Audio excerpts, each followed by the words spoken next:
Assalamu alaikum guys, j'espère que vous allez bien Inch'Allah. Je souhaiterais vous poser une question très simple.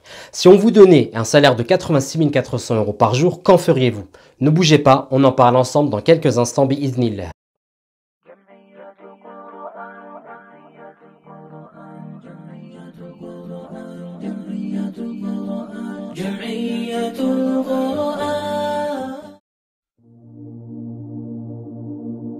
Lorsque l'on entend les salaires de certaines personnes dans ce monde et notamment les sportifs, que cela soit Neymar ou Messi avec leurs 40 millions d'euros par an ou Floyd Mayweather le boxeur avec ses 285 millions de dollars en 2018, ne vous est-il jamais arrivé avec votre esprit d'enfant d'imaginer ce que vous feriez avec tout cet argent? Non, sérieux, ça ne vous est jamais arrivé. Alors on va le faire ensemble aujourd'hui vous et moi avec une somme moindre, certes, mais toujours aussi importante. Que feriez-vous si on vous donnait la somme de 86 400 € par jour? Alors je sais déjà à quoi vous pensez. Je réparerai ma voiture. Qu'est-ce que je dis? Je changerai de voiture. Je m'achèterai une maison. Je voyagerai. Voici les premiers réflexes que nous aurions à l'esprit. Mais on va corser un peu plus le jeu. Que feriez-vous avec 86 400 € par jour, mais 86 400 € non cumulables? C'est-à-dire tout simplement que tu les utilises ou que tu ne les utilises pas, tu n'auras que 86 400 € par jour et que ceci s'épuise à la fin de cette journée ou non. En d'autres termes, ce qui te reste à la fin de la journée n'est pas reporté au lendemain.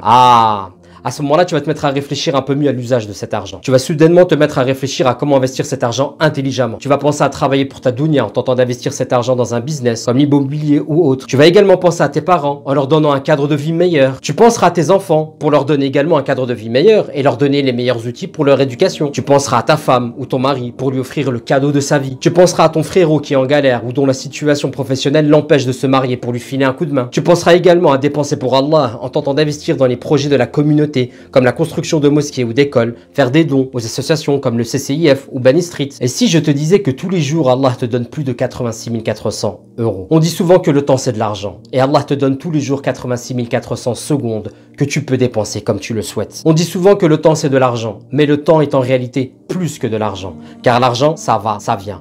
Tandis que le temps qui s'écoule est en réalité un compte à rebours jusqu'au jour de ta mort. Chaque seconde qui s'écoule est une seconde qui ne reviendra pas.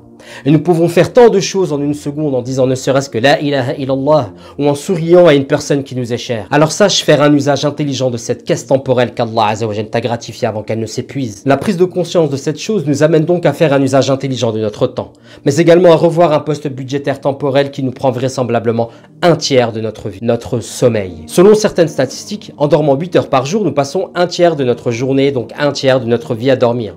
Ce qui fait que d'un coup, vos 86 400 € deviennent 57 600 € ou 57 600 secondes, comme vous le voulez. Alors que la recette du succès tient au fait d'être de ceux qui se lèvent tôt. Ainsi, des personnalités telles que Tim Cook, le PDG d'Apple, se lève à 3h45 du matin chaque jour. Michelle Obama à 4h30 du matin. Mais il y a 15 siècles également, un homme du nom de Mohammed ibn Abdillah se levait au dernier tiers de la nuit pour adorer Allah, implorer le pardon d'Allah et remercier Allah alors que tous ses péchés lui étaient pardonnés.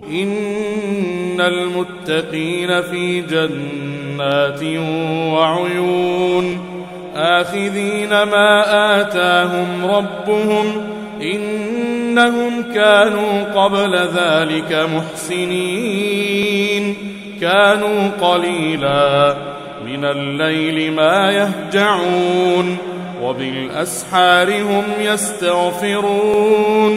Ainsi les pieux seront dans des jardins et parmi des sources, recevant ce que leur Seigneur leur aura donné, car ils ont été auparavant des bienfaisants. Ils dormaient peu la nuit pour pratiquer le qiyamul layl, ou la prière de la nuit, et aux dernières heures de la nuit, ils imploraient le pardon d'Allah. J'ai fait cette vidéo le mercredi 31 octobre 2018 alors que nous venons en France de passer peut-être pour la dernière fois à l'heure d'hiver, une saison où les nuits longues sont propices à la pratique des prières de la nuit. Et du côté de mon Coran et moi se prépare quelque chose, dans le sens de la pratique des pieux au dernier tiers de la nuit, pour obtenir le succès dans cette dunya et dans la akhira. Inch'Allah.